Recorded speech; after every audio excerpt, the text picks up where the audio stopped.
Jutek amat, senyum dong.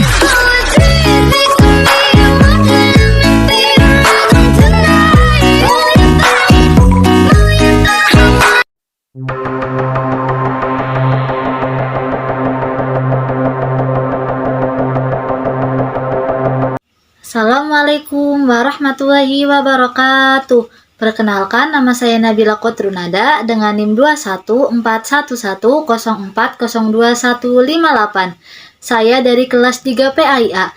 Di sini saya akan menjawab pertanyaan mengenai soal UAS mata kuliah sumber belajar PAI berbasis multimedia. Nah, di sini saya akan menjawab pertanyaan nomor 1. Yang pertama yaitu ada LKPD. Nah, LKPD merupakan kumpulan dari lembaran-lembaran yang berisikan kegiatan peserta didik yang memungkinkan peserta didik melakukan aktivitas nyata dengan objek dan persoalan yang dipelajari.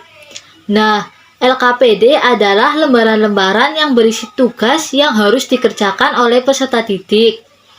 Nah, lembaran kegiatan tersebut berisi petunjuk dan langkah-langkah untuk menyelesaikan suatu tugas.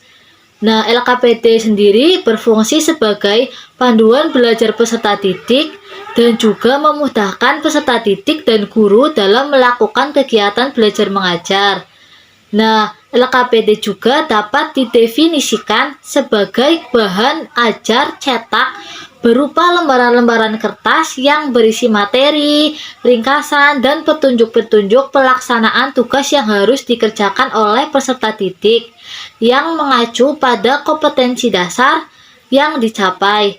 Nah, tugas-tugas yang diberikan kepada peserta didik dapat berupa teori maupun praktik. Nah, bagaimana sih cara saya menggunakan LKPD dalam pembelajaran? Saya akan menggunakan LKPD pada mata pelajaran fikih kelas 9 SMA dengan materi mengenai macam-macam najis dan cara mensucikannya. Saya membuat LKPD dengan semenarik mungkin yang bertujuan untuk menarik peserta didik agar lebih aktif dalam proses pembelajaran. Nah, kemudian yang kedua yaitu ada Blogspot. Nah, blog merupakan halaman web pribadi yang berisi tulisan, gambar, ataupun video yang diperbarui secara berkesinambungan yang disertai dengan link-link dari website lain yang dianggap menarik. Nah, blog ini dibagi menjadi beberapa jenis. Salah satunya yaitu ada pada blog pendidikan. Nah, pada blog pendidikan ini biasanya ditulis oleh pendidik atau peserta didik. Nah, tulisan pada blog ini yaitu berisikan tentang materi-materi yang akan dipelajari atau materi bahan ajar untuk mengajar. Nah, bagaimana sih cara saya menggunakan Blogspot dalam pembelajaran? Nah, saya akan menggunakan Blogspot pada mata pelajaran fikih dengan materi mengenai macam-macam sholat wajib dan waktu pelaksanaannya. Nah, saya juga akan membuat Blogspot dengan semenarik mungkin dan sedetail mungkin agar peserta didik tertarik dan dapat memahami materi yang sudah saya buat dalam Blogspot.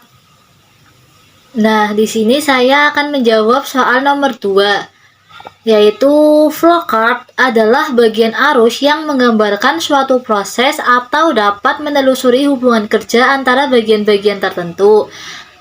Nah, dalam pelajaran pendidikan agama Islam dapat dilakukan untuk mengilustrasikan perjalanan Isra Mi'raj Nabi Muhammad SAW.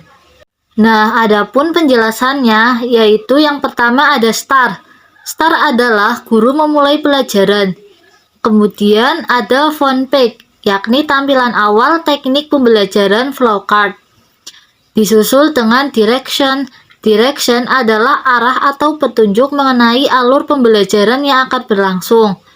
Lalu selanjutnya ada materi. Materi adalah tema yang akan disampaikan pendidik.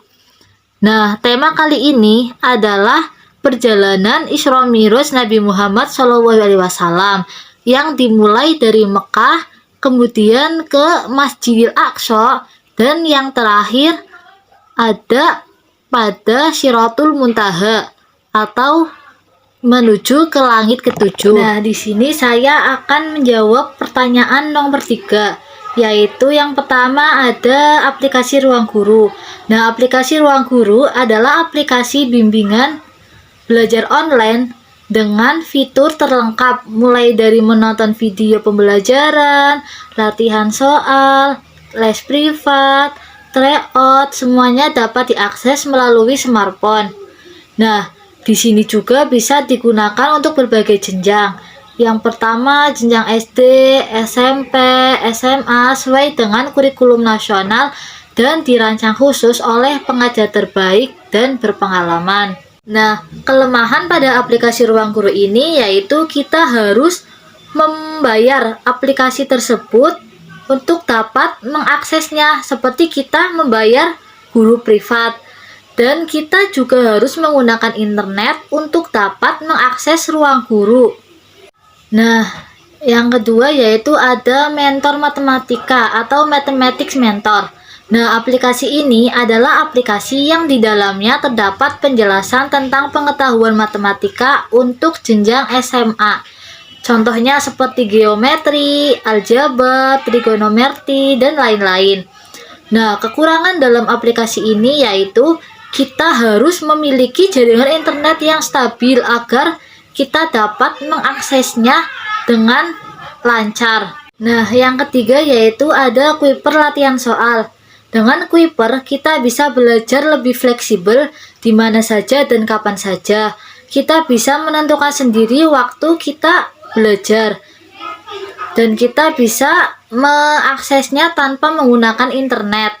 Nah, selain menjawab soal-soal latihan, kita juga dapat menonton video pembelajaran, serta kita dapat mengunduh atau menginstal materi-materi yang dapat kita pelajari. Nah, kekurangan pada Kuiper latihan soal ini yaitu kita juga masih harus menggunakan koneksi internet, karena untuk kita mengunduh materi-materi atau latihan-latihan soal, kita harus menggunakan koneksi internet yang stabil agar dapat mengunduhnya dengan cepat. There's something and there's nothing in between, and in my eyes there is a